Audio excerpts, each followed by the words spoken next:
मध्य रेल्वेच्या लोकमान्य टिळक टर्मिनसवर कुर्ला जीआरपीने एका आरोपीला हत्यारांसह अटक केली आहे। या आरोपीकडून पोलिसांनी एक रिव्हॉल्व्हर, 18 काडतुसे आणि 2 मॅगझिन जप्त केले आहेत। सूत्रांच्या माहितीनुसार या आरोपींच्या मोबाईलमध्ये अंडरवर्ल्ड दाऊद इब्राहिमचा फोटो मिळाल्याने जीआरपी वाल्यांची चांगलीच झोप उडाली।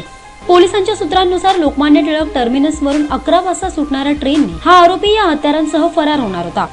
या आरोपीला अटक करण्याकरिता पोलिसांनी सकाळी 10 वाजल्यापासून सापळा रचला होता। आरोपी फैयाज खान जसा टर्मिनस जवळ पोहोचला, पोलिसांनी त्याला अटक करून त्याची झडती घेतली। त्यावेळेस आरोपीच्या बॅगेतून चॉकलेटच्या पॅकेटमध्ये एका कार्बन पेपरमध्ये गुंडाळलेला एक रिव्हॉल्व्हर, 18 काडतुस आणि 2 मॅगझिन पोलिसांच्या हाती लागली।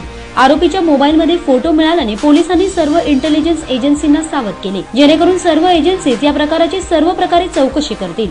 या आरोपीच्या तारा कोणत्या आतंकवादी संघटनांशी जर जोडल्या गेल्या नाहीत ना, याची माहिती या चौकशीमुळे प्राप्त होऊ शकेल।